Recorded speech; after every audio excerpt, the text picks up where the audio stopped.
Hello दोस्तों, JSSC PGT के मामले में जो केस हुआ था जमलिंग प्रॉब्लम को लेकर, उसका कल सुनवाई हुआ था, जिसका रिपोर्ट मतलब न्यूज़पेपर में देखने को मिल रहा है।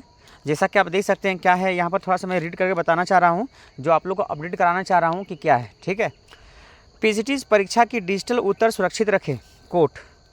मतलब यहाँ पर जो हम लोग का एग्ज़ाम जो हुआ था पीजीटी का, जेएसएससी पीजीटी का, तो उसमें जो आंसर की होता है, ठीक है, जो आंसर जो बोल सकते हैं एक तरह से, जिस तरह ऑफलाइन एग्जाम में मतलब क्वेश्चन पेपर को एकदम सुरक्षित रखना, फाड़ के फेंक मत देना है ना, और किसी को बेच भी नहीं देना है। वो सब डिजिटल कंटेंट जो था एग्ज़ाम का, वो सबको सेफ रखने बोल रहा है। ठीक है, कौन? कोर्ट। क्यों बोल रहा है, क्या हो रहा है, थोड़ा समझते हैं। झारखंड हाईकोर्ट ने पीजीटी परीक्षा में तकनीकी गड़बड़ी का आरोप लगाने वाली याचिका पर शुक्रवार को सुनवाई करते हुए परीक्षा की सभी डिजिटल उत्तर पुस्तिका को सुरक्षित रखने का निर्देश दिया है।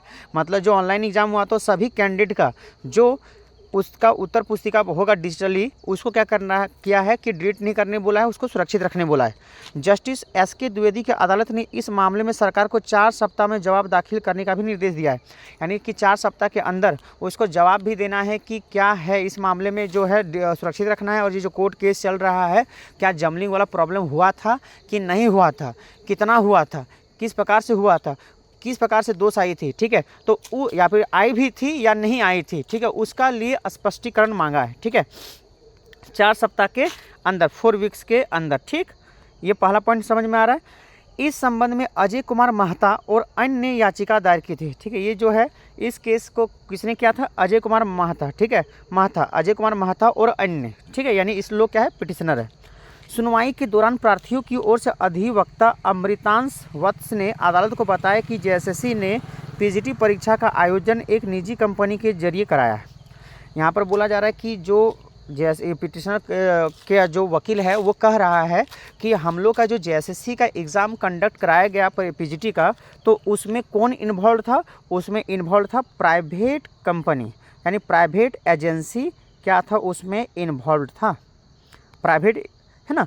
अब इस परिणाम का उत्तर जारी होने पर पता चला है कि तकनीकी गड़बड़ी की वजह से कई सवालों के सही उत्तर भी गलत बताए जा रहे हैं। मतलब इसमें ये बोला जा रहा है कि इस कंपनी ने जो एग्ज़ाम लिया और उसका जब आंसर की आया, तो उस आंसर की में जो सही ऑप्शन है उसको भी गलत, यानी सही आंसर को भी गलत वो बता रहा है। यानी जो सही आंसर है वो गलत कर दिया गया है। यानी कि उसको अगर हम बोले कि 1 + 1 2 है, इसका कहने का मतलब ये, अगर 1 + 2 अगर 3 है और ऑप्शन 4 अगर है 1, है ना, 5, 7 और 3, तो इसके अनुसार जो यहाँ पर पिटिशनर का जो वकील है वो बोल रहा है कि यहाँ पर क्या कहा है कि अगर 1 + 2 का क्वेश्चन अगर 3 अगर आता है और ऑप्शन अगर 1 है, 5 है, 7 है और 3 है, तो हम लोगों ने 3 को क्या किया था, करेक्ट किया था, 3 को करेक्ट किया था। लेकिन हम लोग का 3 को करेक्ट ना करके वो बोल रहा है कि 5 होगा।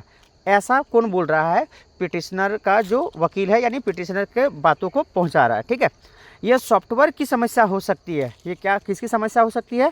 सॉफ्टवेयर की समस्या हो सकती है। जिस तरह बोलते हैं ना हम लोग कि मोबाइल में हैंग कर जाना, या फिर माइक्रोसॉफ्ट वर्ड में अगर कोई टाइपिंग किए होंगे तो उस समय आप लोग देखे होंगे कि अगर क्वेश्चन अगर प्रिंट टाइप किया जाता है तो उस समय कभी कभी ऐसा एरर आता है कि जो कुछ वर्ड्स होते हैं इधर उधर, या फिर हिंदी टाइपिंग में हर्षिकार दीर्घिकार, मतलब बड़ी मात्रा छोटी मात्रा इधर उधर हो जाती है। ठीक है, तो ये से इस तरह की बातें को ये क्या कर रहे हैं, समझाना चाह रहे हैं। ठीक है, आशंका की है कि मामले में निजी कंपनी डिजिटल उत्तर से छेड़छाड़ या उसे डिलीट कर सकती है, इसलिए इसे सुरक्षित रखने का निर्देश दिए जाए।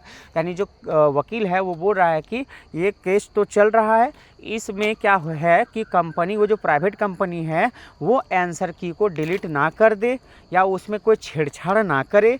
इस कारण से इस आंसर की को क्या कर ले, सुरक्षित करने का निर्देश दिया जाए। तो इसी कारण से ये पेपर का जो कटिंग का जो हेडिंग है, पीजीटी परीक्षा के डिजिटल उत्तर सुरक्षित रखें, है ना, कौन बोल रहा है? कोर्ट बोल रहा है। ठीक है, तो ये था मुख्य पॉइंट। ठीक है, तो यहाँ पर से 4 वीक का समय दिया गया है सरकार को अपना जवाब देने के लिए कि इस मामले का क्या वजह है, क्या कारण है, किस प्रकार से आप इसको सेटिस्फाई कर रहे हैं, क्या अपना स्पष्टीकरण दें। ठीक है, तो ये था पीजीटी का जो अभी कोर्ट केस चल रहा है, इस मामले को लेकर। और मैं और एक बात बताना चाहूँगा कि पीजीटी में और एक केस चल रहा है BC2 वाले कोटे को लेकर, BC2 वाले कोटे को लेकर चल रहा है, तो उसका भी मैं अपडेट करते रहूँगा। जिस प्रकार से मामला आते जाती है, मतलब न्यूज़ आते जाते हैं, वो उस प्रकार से मैं आपको बताते जाऊँगा।